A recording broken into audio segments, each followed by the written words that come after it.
Hi everyone, welcome to my context book assignment supplemental video for Info 287, the hyperlinked library. This week I'm going to talk a little bit about my context book assignment, the book that I chose to read, which was Reality is Broken, Why Games Make Us Better and How They Can Help Us, How They Can Change the World, written by Jane McGonigal. Her book explores the psychological effects that games have on people and how they can help us positively change our environment, our world, and kind of how we interact with it. And this kind of ties closely to what I find really interesting and some of my interests outside of this class, before I came into this class, which is the idea of gamification. So what is gamification? I think it's easily identified with the word game in it, so I think people automatically think that that means gaming, but it doesn't necessarily mean that. What gamification means, according to an article called Gamification, How We Can Use Game Mechanics in Areas That Are Not a Game, written by a group called Media Evolution, which is a Swedish group working to boost growth in media industries. They call gamification the process that takes the lessons learned from creating games and transfers them to areas that aren't games at all, using game mechanics to motivate users of a service or product to keep using it or even use the service more. Now, I think that's really important because what McGonigal does in her book is she actually breaks down the four defining traits of games into four really neat identifiable traits. So what she says is games all have goals, and that includes a sense of purpose, and that really drives us in what we're trying to accomplish in the game. The second thing is rules or limitations. People need to have these boundaries when they're playing games because that's the point of a game. You have to operate within these restrictions that they've placed on you.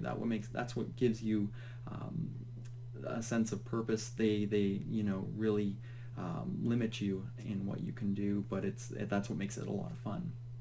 The third thing is a feedback system. So this includes things like points or scores. If looking at traditional games like something like Tetris, where as you clear lines, you're getting that score that's popping up on the screen to tell you how well you're doing. That's really important in a game. You need to have that constant feedback to know how you're doing. The other thing, the fourth thing, is voluntary participation, and this is what McGonigal says is really important. People need to willingly accept that they are playing a game and that it's not mandatory. This is really important because this sets games apart from other things like traditional work. And I think this is really important because games actually are no longer just simply played by kids or what traditionally gamers are stereotyped as children. But that's not the case. And actually this is talked about in the Pew Research Center article called Adults and Video Games, which was published a few years ago, and it actually says that older gamers are actually playing games more frequently, and actually it's the senior group, which I think they've classified as 65 plus, is actually playing games on a weekly basis more than any other age category per week for playing games. And you know what? I do see this every day. As I'm traveling to and from work, I take transit to work. So when I'm riding the bus, it's actually the adults, I use this kind of quotes, adults, and senior citizens that I see on the bus that are actually playing the games. It's not actually the kids. The kids I see usually with headphones on listening to music or something, but it's actually these older adults and seniors that are actually playing games. And some of those games include things like Clash of Clans, Candy Crush, Bejeweled, things that are played on their mobile devices. And I thought that was really interesting. And when you actually sit and think about it, or in my case, it is these adults and senior citizens that are playing the games and not so much the young people, at least on their mobile device, while going to and from work and school. So what I do want to talk about is a little bit about my experience with gamification, and I thought it was a really interesting thing when I first kind of encountered gamification in something that is not traditionally known as a game. And that was a few years ago. I went down to visit my parents in Alabama, but what ended up happening was my parents purchased a new vehicle just outside of Atlanta. So what I did was I took a flight into Atlanta. My dad picked me up at the airport in the Honda Insight, which is the, I don't think they make it anymore, but it was Honda's hybrid car, hybrid electric car. and the car would run on a combustion engine as well as switch over to an electric engine as needed. So we drove to the dealership, we picked up the new car, and I was given the Honda Insight to drive back home. And we were driving from just outside of Atlanta to about Birmingham, Alabama, which is, I'm not really sure the distance, but it was a few hour drive, probably a couple 100 miles. And it was probably about a 2 or 3 hour drive back home. And what I did was I took the Insight, and as you drive the Insight, what I'm going to do is I'm actually going to put up on the screen what I saw and what you see when you're actually driving the Honda Insight. So it'll be a dash cam or a dash view of the car. So what happens as you drive this car, the more economically you drive, or the better you drive for the environment, the dashboard actually changes. So above the steering wheel, what you'll see is the speedometer above the dash, and in this picture it's saying 36 miles per hour. That is actually highlighted as green right now, and what that indicates is that you're driving very environmentally friendly. You're not accelerating really hard. You're driving very smoothly. It's very gas efficient at this point when you're driving. And as you kind of step on the gas really quickly, or if you brake really quickly, that green light will actually change to blue. It'll change to a really dark blue, almost like you're seeing below there in the actual dash. And on the left-hand side of the steering wheel, just kind of on that dash display as well, you'll see a little dial, and right now it's slightly into the blue, which is the assist, which means it's actually using the combustion engine to kind of assist in your driving. So it is green right now, but as you kind of drive more, I use the term harsh, it'll switch more into that assist, and as you drive better and more environmentally friendly, that gauge will start actually dipping into the green, which is actually your battery. So I thought that was really interesting. And when you're finished driving, this is where it gets really cool. So right now we have the goal. The goal is to drive this car more efficiently. The rules, we have to obey the rules of the road, the limits that the car has on us, the speed limit, things like that. And now what we're seeing is the feedback system. And what's really fun about this is when you turn off the car, or when you stop and you park the car and you turn it off, what you're going to get is an eco score. So I'm going to put up what that looks like now.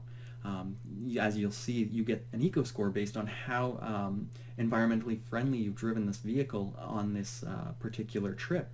And what's really fun is it actually scores you with leaves. And so you'll see here you get your eco score. Right now, I think out of 5, you've gotten 5 leaves. But as you get better and better at driving this vehicle for the environment, it actually you get more leaves, and eventually you get a little tree. So as you see on the right hand side, you have a very full tree. So I thought that was really interesting. And you don't have to drive the car like this. You don't have to pay attention to any of these things. You can just drive the car from point A to point B, so you have your voluntary participation. But the fact that you can accept that you're kind of playing this game and trying to break scores and things like that is really important. And I think that's really interesting. So that was my experience with driving this vehicle. And one of the really interesting things that McGonigal says in her book is that you don't have to keep playing to maintain the benefits of a good game. A good game is that powerful that it can change the way you see yourself and what you're capable of forever. And this is true. I drove this car not many times. I might have driven it maybe 4 or 5 times in my lifetime, but from the feedback system that I got and the scores that you were getting and this visual stimulation of the green to blue colors really kind of made me think about how I drive my car, even if it's not an electric car or have these features built into it. I recognize now when I'm hitting the gas far too hard, or if I'm constantly on the gas or off the gas. I notice these things, and it's actually stuck with me. So even though I don't have this game anymore, I'm applying the mechanics that it has used to my everyday driving habits. So that's really important. I think that's really important in gamification, and that's the power of gamification when you apply it to things that are not traditionally games. So how would we use this in a library setting? I think that One example that I kind of came up with while I was reading this book is how can I apply gamification and games and this positive idea that we have to change the way we function to the library. And one example kind of came out of a YouTube video I saw where it was a recycling machine.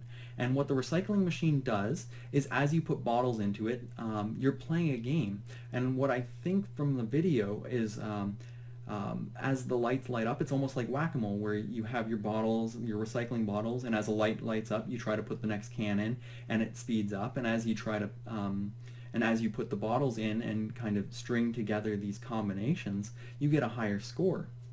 And what I thought would be really interesting in a library setting is if you applied that game or those game mechanics to like a book sorting kind of exercise for people. I've seen it used in libraries all over the place. My library doesn't specifically do this because we are an academic institution. I think it would work better in, say, a